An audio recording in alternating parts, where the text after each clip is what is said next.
What's up, you guys? Welcome back to the channel. I'm the Jedi Ninja, and this is the first Marvel's Avengers beta weekend wrap-up. In this video, we're going to talk about my opinions of the game, what I've learned from the beta as far as if this game is going to be good enough for you to buy. I want you to walk away from this with a good enough feeling about this game to say tomorrow when you wake up in the morning or right after you see this video, whether or not you want to pre-order or wait until launch release or ignore this game entirely. So, if you want more Marvel Avengers beta content, launch content and information, please hit that subscribe button and I'll see you on the next video. But for now, let's get into this beta wrap up. First and foremost, I've been following the hype for this game since before the War Tables. I saw this game pop up in the PlayStation Store a long time ago for pre-order, and I was trying to find more and more information. Thankfully, Crystal Dynamics has done a great job of keeping us interested and updated via their Twitter and their Discord. I was really hyped for this game because of all the potential that this game had. So going into this beta, I was super interested and super excited, but I was also very reserved. So I'm excited to say that if you really like the Avengers and you really want to get into a new story that's different than anything you have experienced in the MCU and potentially from the comics, get this game. But wait until launch. I know, Crystal Dynamics, I'm sorry, but getting into the beta weekend, you're going to disappoint yourself because there's going to be bugs. But if you can go into the beta knowing it's a beta and there's going to be bugs, dude, go pre-order the game right now. You get access to Black Widow, Hulk, Iron Man, and Ms. Marvel.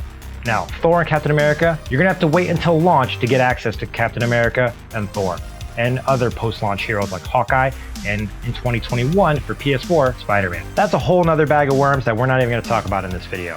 But why should you buy this game?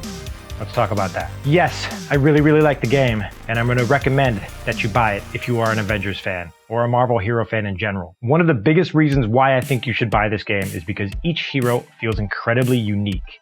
We got access to here in the beta are basically just the primary skills of each of the heroes that we get to play. So Ms. Marvel's focuses on her embiggen skills, as well as her ability to grab and make those extended reach moves, punching and kicking combinations. Black Widow focuses on her ability to counter, dodge, and grapple opponents, while giving her access to 3 different types of firearms, including fully auto pistols, semi-auto pistols, and a giant revolver style gun. And then giving her a decent amount of unique punching and kicking combinations for heavy and light attacks.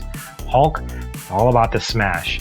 Big heavy power attacks, walloping light attacks that all center around his rage mode and his rage meter. And then there's Iron Man with 3 different primary attack modes for range. He's got lasers, missiles, and pulse weapons that allow him to affect the battle very differently. Each weapon does different styles of damage and affect the enemies differently. So you're going to find different ways to play each hero, and different ways their skills will affect the gameplay. So you're going to build your Iron Man differently than my Iron Man, but your Hulk may be built very similar to my Hulk. One of the developers speaks about how he built a specifically cosmic damaged ranged Hulk. And if what you learn from the game and in the beta is you get different access to different abilities and ranged attacks just for Hulk himself. Basically one arm throw and then a really big heavy rock throw. So that's just one way your characters will be different from my characters, or similar, or however. I'm looking forward to, depending on how easy or hard it is to respec, coming up with different ways and sharing different ways for you to play your characters. Reason 2 you should buy this game is the worlds are beautiful. Getting to play in the Pacific Northwest, where I happen to live, and seeing big trees and forests and open meadows as you're running through, looking through scientific buildings in the mountains of Olympia, feels really fun. But the scope of the world aren't overwhelming. There's a lot of exploration to do. You can bounce around. The HUD kind of leads you to your points of interest that will give you access to new gear or special missions like saving and rescuing former SHIELD members or other Inhumans, as well as taking you right, or you can go blow past all that and go right for your main mission. It all depends on what you do with your party or with the bots that follow you along. And that's kind of the other thing that I really like about the game is I don't need to play matchmaking. If I want to play with just myself and my heroes that I've unlocked, I can. If I want to jump into matchmaking with one friend and then use my heroes to help level them up, I can. You only gain loot for the character you're playing. So if you want to play the mission because it has a special epic gear drop, then you're going to have to come back with your Iron Man or with your Miss Marvel if you were already playing it with your Hulk. So that's kind of the fun there. It adds a little bit of a grind factor to the game. Another cool thing is each hero has their own character card. You get, through the completion of daily and weekly challenges, you get to level up this little mini battle pass where you can get unique nameplates, emotes, and skins, as well as resources to upgrade your gear and in-game currency to buy stuff from the marketplace. So that's another cool feature, and each character has one. Currently, the beta shows us up to level 40 for each hero that we've got. Another reason you should buy this game is the uniqueness of the missions and the ease of entering into one should you want a quick 10-minute match or you want to get into a 30-minute to hour-long co-op game. Let's talk about drop zones first. Drop zones are short, hit-and-run type missions, whether it's a sabotage, beating up the objective, an elimination where you kill a specific enemy unit, assault where you just empty rooms of waves of enemies, or a point capture mode. The drop zones give you short 5 to 10 minute missions where you can drop in, get a mission reward, and bounce out. If you want something a little bit longer, you go into a war zone.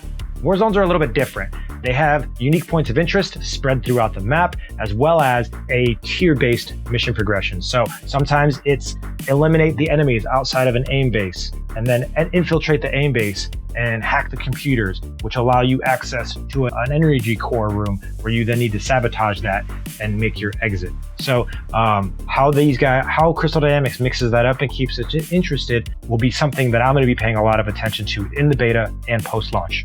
Campaign story missions, they gave us access to a few and they really teased us, kind of building us up to the main story and campaign, gave us a little bit of info about what that's going to look like and what our main character, Kamala Khan, Miss Marvel, what her interests are and what she's trying to accomplish through the campaign of this game. We also get a nice side story for Hulk that gives us a little bit of info more about what Bruce Banner is trying to do and what his motivations are for reassembling the Avengers.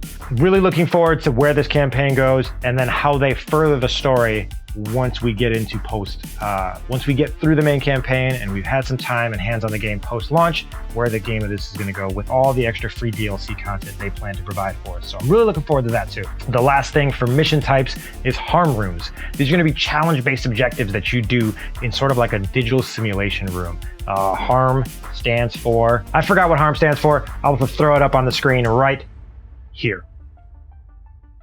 And harm rooms are going to be specific challenge based. What they gave us to start is 3 challenges to unlock some beta nameplates. And it's basically defeat 10 waves of enemies in progressive difficulty. So that was pretty fun. It's really good for leveling up quickly and getting access to unique comics. And the comics were kind of this interesting thing that I wasn't expecting. I expected comics to simply be just collectible items, you know, unlock this, get an achievement, maybe get a unique skin or something. But it's even better than that. For every comic you collect, you get a 0.5% boost to a stat of some kind. We'll say crit damage, for instance. Now, if you collect 5 of that same comic, that boost then stacks for your crit damage. So you'll gain, as far as I know, you're going to gain 0.5% for each comic variation you collect, or the exact comic that you collect of that same variation and set. Complete a set, get all the boosts. It's actually really interesting. I've got a theory. Crystal Dynamics, let me know if I'm wrong. Please do, or don't, and just kind of give me a nudge, nod, wink, wink. I think the comic collections are going to give me, the player, because from what I've seen in the beta so far, I've seen comic covers with Hawkeye and Ant-Man. Hawkeye is a confirmed character. Ant-Man is already sort of a leaked, well-known character in the Reddit forums of he's coming, as well as Wasp, She-Hulk, and a whole bunch of others. I'm curious, guys, who do you think is going to be the next post-launch hero after Hawkeye, not counting Spider-Man for PS4? Drop a comment below and let me know what you guys think. Heroes cap out at level 15, so you don't have access to every bit of the primary skills that you'll get. You have to be picky and choosy, as well as You really only need to get to power level 20 to have access to the final beta mission. It would be good for you to level up each of the characters to figure out what style you like the best and who's going to be your main hero. Also, who do you think you're going to end up maining if you've played the beta already? Let me know in the comments below. Overall, I'm really hyped for this game. I'm really having a good time, and I can see myself pouring in a whole lot of hours. If you guys enjoyed this video, please leave a like below. I'm going to see you guys in the next Beta Weekend wrap up. You guys stay out of trouble, make good choices, and may the Force be with you.